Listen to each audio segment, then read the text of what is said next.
Слово предоставляется выпускнику Владимиру Михшарину. Владимир, в каком году вы пошли в школу, как учились? Немножко вкратце, пожалуйста. Ну, в школу я пошел в 1961 году. Тогда школа находилась в лимонадном цехе, где вот сейчас вот дом Тамары Васильевны. Учился я там до 3 класса. Да, кстати, у нас учитель 1 класса была Капиталина Ивановна, фамилию я не помню. Лида Белкина, помнит ее. До 3 класса учился, потом в 3 классе... Так, Женя, У тихо. нас учительница была Варвара Семеновна Демина. Да. Потом с той школы нас перевели, где вот гостиница была. Там учились мы до 1965 года. В 1965 году мы перешли в эту школу. А до перевода мы в летние каникулы помогали обустраивать эту школу. Обколачивали дранкой, чтобы потом штукатурили. Вечерами играли на лесах здесь, в этой школе, когда она только еще строилась. Как мы только оттуда не падали. Ну и вот, проучился я здесь до 1970 года, 9 классов я окончил. Наш класс уже 10-го здесь не было выпуска, с 71 года. Кто в 10 класс пошел, они учились в интернате в Троицко-Печорске. Это Лида Белкина, потом Люда Ситникова и Соломенцева Татьяна. Татьяны Соломенцевой уже нету в живых. Люды Ситниковой тоже уже нету в живых. Вот. Ну, так вот, кратенько, если сказать. Вот. Спасибо. Так, Евгений, буквально 3-4 слова. Вы с 54 года, с кем вы вместе учились? Учился с Мигурским Александром, Толик Истефейкин, Нурлеев Юра, Силова Надя. Сейчас она. Ну, мы с вами еще сделаем более подробное, листая альбомы. Да. Так, листая альбомы, мы сделаем с вами подробный фотоотчет, как бы выполнение комсомольского, необязательного комсомольского задания. Так, дальше у нас из выпускников присутствует, давайте, династия Чекуновых, знаменитая. В школу я... Так, допустим, сначала я приношу соболезнования вашей семье по скоропостиженной утрате ухода в небеса Светланы. Светлана с кем училась? Со мной. С тобой училась. Со мной училась. И с тобой училась тоже? Так, пожалуйста, так, извини, пожалуйста, Петя или Вася? Петр. Петр, да? Да. Так, Петр, пожалуйста. В школу я пришел в 64 году, там, где лимонадный цех у нас был. Учился до 3 класса. Потом перевели нас в эту школу, новостроенную школу. С тех пор учился до 75 года. Спасибо нашим учителям, что дали путевку в жизнь. Благодарны им до сих пор, до сей поры. Благодарю. Борис Валентинович, пожалуйста. Так, тише, тише комментарии. Так, Борис Валентинович. Учился в этой школе, родился в Комсомольске, учился в этой школе, ушел с этой школы. Благодарен всем за то, что у меня как бы все есть для меня. Ирина, пожалуйста. Я приехала сюда в 1975 году и пошла уже в 4 класс. Хотелось бы мне вспомнить Корычеву Марию Дмитриевну. Вот она была педагогом с большой буквы и с такой любовью относилась к детям, что, ну, очень жаль, что вот мало таких педагогов, конечно. Достаточно. В комсомольской школе было достаточно отличных педагогов, учителей с большой буквы. Но она очень любила детей. Спасибо, Ирина. Кто с вами учился на скидку? Со мной училась Кириллишина Татьяна, Масута Екатерина. 2 уже нет в живых. Благодарю. Я благодарна, конечно, этой школе, что вот так вот все дало в жизни. Сейчас мои внучки заказали. Но существует еще одно высказывание, и называется самотерапия. Когда мы возвращаемся в прошлое, допустим, одеваем ту одежду, которую носили в молодости, либо смотрим на свои фотографии, которые были в молодости, либо каким-то образом на одежде остаются те феромоны запахов молодости. И возвращаемся в те места, где прошло детство, молодость. Это самое лучшее лекарство для того, чтобы вернуться в прошлое и быть чуть-чуть моложе. Тамара Андреевна, когда вы сюда приехали? Ух, сейчас скажу, пониже. Я приехала сюда в 1972 году. В этом году, 30 июня, Так, тихо. у нас состоялась встреча однокурсников. 50 лет, как мы закончили институт. Меня нашли, меня созвали. Я поехала. Нас было всего 22 человека из 3 групп. И остались такие хорошие воспоминания. Мы все вспоминали тоже. Рассказывала, кто где, что, как занимается. О себе рассказала, что попала в медвежий угол сюда. Но не жалею, абсолютно не жалею, говорю. А Саяна Федоровна в Якше у нас работает.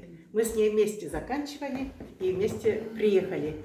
Ну, раньше мы общались более-менее с ней, сейчас мало общаемся. Но о школьной работе здесь, в Комсомольске, я очень хорошие воспоминания все. Там на встрече однокурсников я тоже рассказывала, куда попала и как. Медвежий угол, но здесь очень хорошо. И никуда отсюда не хочется ехать. А когда приезжают, вот дальние люди, наши выпускники, всех рада видеть, всех рада встретить, всех приму, обниму.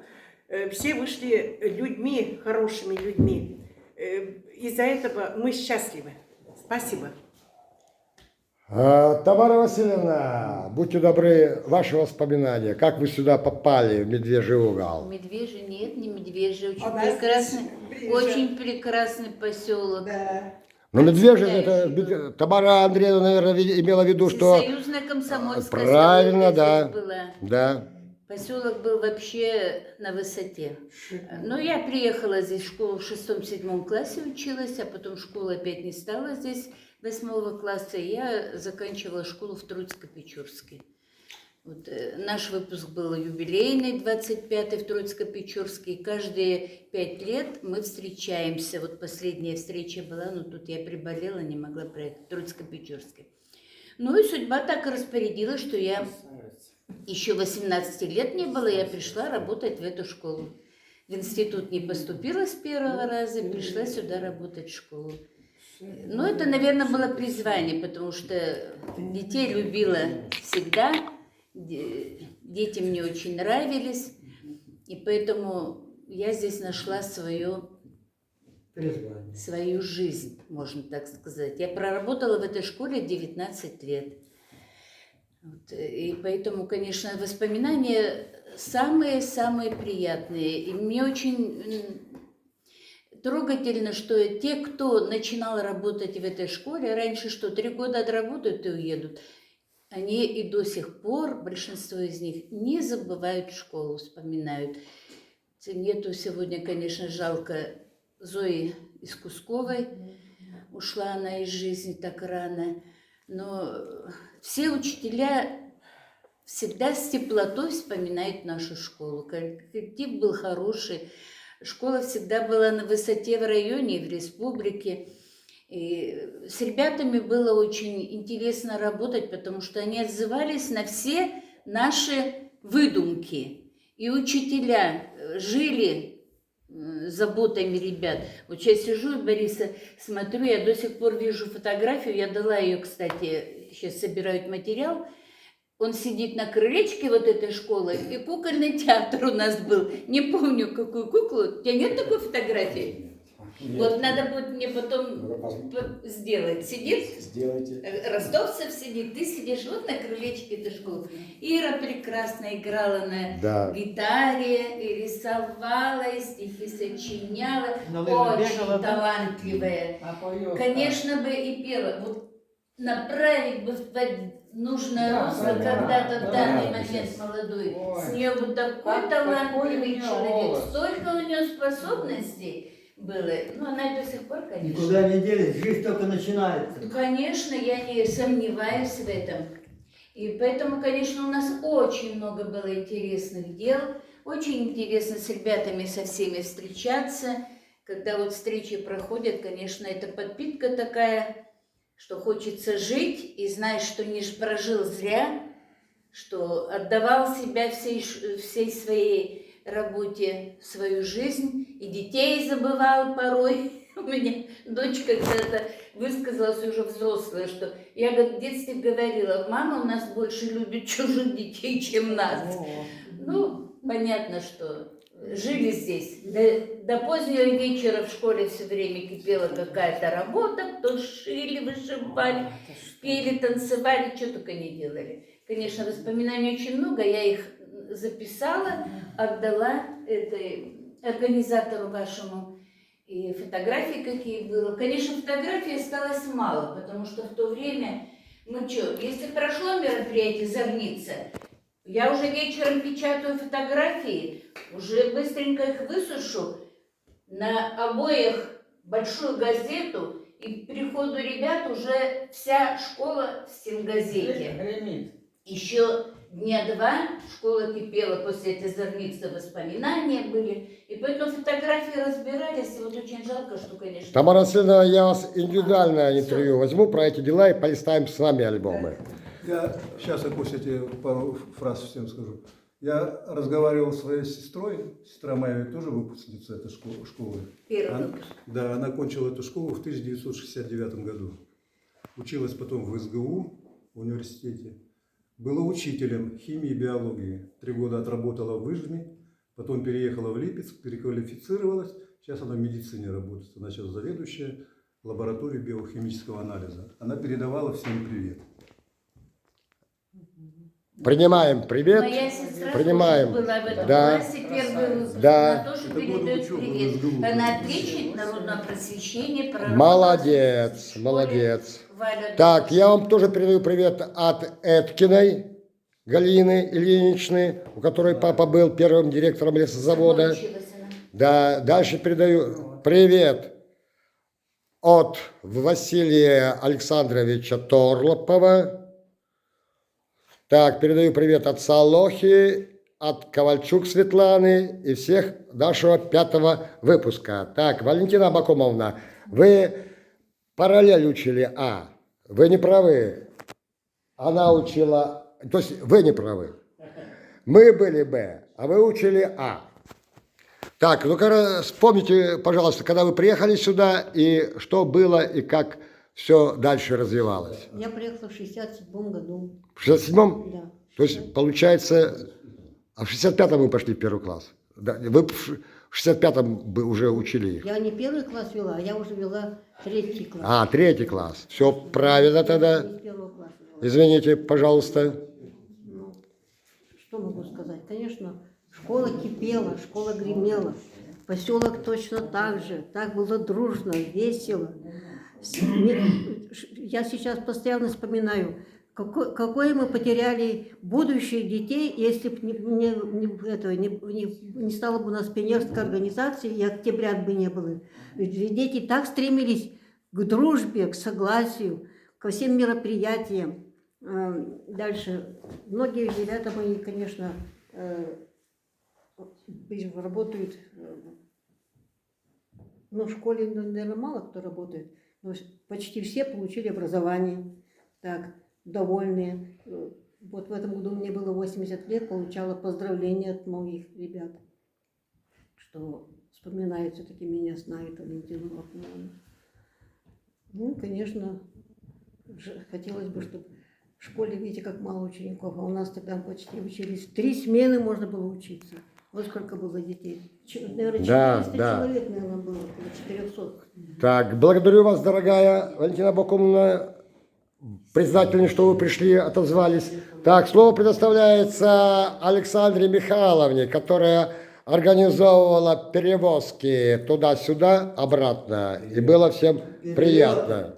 Ну, перевозки всякие.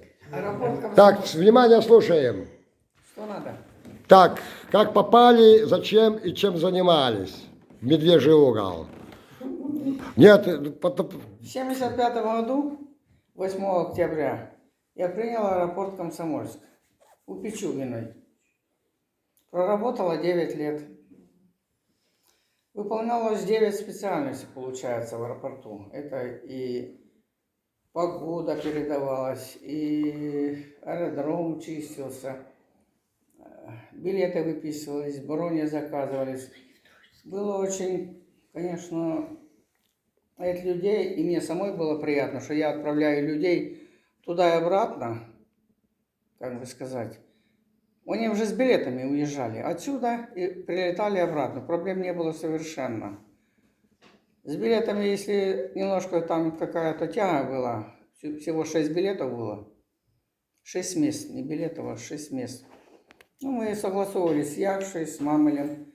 По 2 рейса было даже в день, это только сухты. Строицка тоже по одному ежедневно, но в летние периоды очень много было рейсов, конечно, нечего говорить. Особенно в пожары я приходила в 6 часов на службу и уходила оттуда в 11. Работа была интересная, народу было много.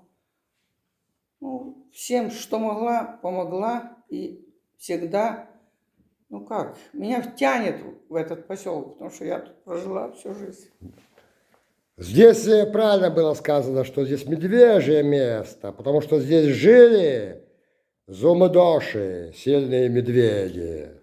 Вот мы проводили турнир имени Зосима Павловича Панева. Есть такая национальная коми-забава, когда медведь подходит и оставляет следы на деревьях, что я могуч и могу хоть кого гоняю стаи туч. Правильно, Борис Валентинович? Так, вкратце мы все. Значит, дальше у нас, если разрешит Ирина Евгеньевна, мы пройдемся по тропинкам памяти. Дальше кто у нас сможет, Ирина, наверное, тебе поручим. Вот здесь родниковая вода где-то была. Родниковая вода. Для меня, получается, в Лозами есть родник, похожий на тот родник, который был в Комсомольске. Это для меня сакральное место. Я прихожу туда и вспоминаю о Комсомольске. Рядом с этим родником в Лозами Андрей Анатольевич Лазицкий сделал этнопарк. Так, я вам ролик, есть он, в котором он поздравляет всех с юбилеем, 65-летием, приглашает в гости. Там у него есть олени, северные, уже 6 оленей. Значит, там есть у него типа и спа, и такая баня, и такая баня. А где То он есть проживает? в Лозами, Лезем. Так, мы все... Так, теперь мне можно сказать, да? Или Можно с другим разом? Пожалуйста. Вот зря говорите «медвежий угол», я сказала сама, потому что когда-то я отсюда уезжала, потом оттуда уволилась, к министру просвещения пошла, и он говорит, увольняться к нему пошла. И он говорит, куда обратно? Из Сыктывкара. Я говорю, тянет меня сюда, поэтому этот угол мы назовем не медвежьим, а красным углом. Вот красный уголок, потому что это светоч, это звездочка наша. И столько выпускников. Конечно. Да. Место силы Таких. здесь. И Здесь еще место хочу сказать, силы. Знаете что? Место силы, да. Потому что силу это вам дала школа родная. Да. А еще насчет организаторства этой встречи. Очень жалко, что нас мало. Очень Да, жалко. да. Но идею ты подаешь всегда. И ты молодец. Мы гордимся тобой, Константин Викторович. Моими Получается, родителями надо так. гордиться, Подожди, моим подожди. родом. Больше бы никто бы клич такой не бросил. Это Может точно. быть, сегодня 27 августа, не очень Это сакральный удобное день, время, это сакральный не день. очень удобное время, но многое зависит. И от руководства школы, извините, можно было в честь такой даты создать Не надо, больше достаточно, И не было надо. бы еще лучше. Есть горе, есть невзгоды, мы это все понимаем. не Но говорите. чуть-чуть, Конечно. Чуть-чуть... Нет, все нормально, Тамара Андреевна, Спасибо, все что нормально. Евгений. У нас запланировано все позже просто. Это мы Хорошо. спросили. Не Нет, согласие, у вас на данном согласованность этапе получается. не надо Не никаких. согласовано. Все Мне отлично. попросили привезти, и все. Все правильно. Нас здесь собралось сакральное число, невидимое управляет видимое. Все нормально, все отлично. Все отлично, все отлично. Так, значит, следующее. У нас по программе, так, значит, у нас получается как бы юбилеи официально будут по 15 сентябрю, вы знаете, да? Да, конечно. О, да. Теперь хотел, чтобы в традицию вошло это арбузный как бы день такой. По кусочку арбуза, в то же время семена забрать себе, передать эти семена своим внукам, правнукам и так далее. И выращивать дальше арбузы. Надо еще подсолнух. Так, да, сейчас следующее. Наша галактика во Вселенной вошла в другое измерение, и здесь скоро сами по себе будут расти арбузы. Конечно. Правильно? Они уже растут. Так, и в итоге, У нас, кстати, в Троицко-Печорске в этом году у одной женщины был большой урожай вишни. Я никогда не знал, что вишни растут. так, Я ведь много И яблоки. ну, значит, следующее. Значит, вам будет еще всем присутствующим здесь, Борис Валентинович, всем присутствующим, забрать в карман себе чуть-чуть семечек арбузных при уходе, покидании данных. Сыктывкара, что ли? Что? И потом отдать Олегу, отдать и так далее. Да, будем вместо борщевика арбузы выращивать. Что? Татьяна Петровна, не забывайте, она тоже очень много в школе проработала. Да, всех не забудем. Значит, дальше мы с Ириной Евгеньевной будем реализовывать совместный проект. Хорошо? Меня можете заочно на дистанции держать, как руководителя данного проекта. Годится? Они собирают большой материал, и это учителя, и выпускники. Молодцы. Но сейчас следующее. Сейчас надо все отправлять туда, инопланетян. Ладно, Да, все. не надо. Так, Молодцы. все, всем всего Философию свою. доброго. Доброго.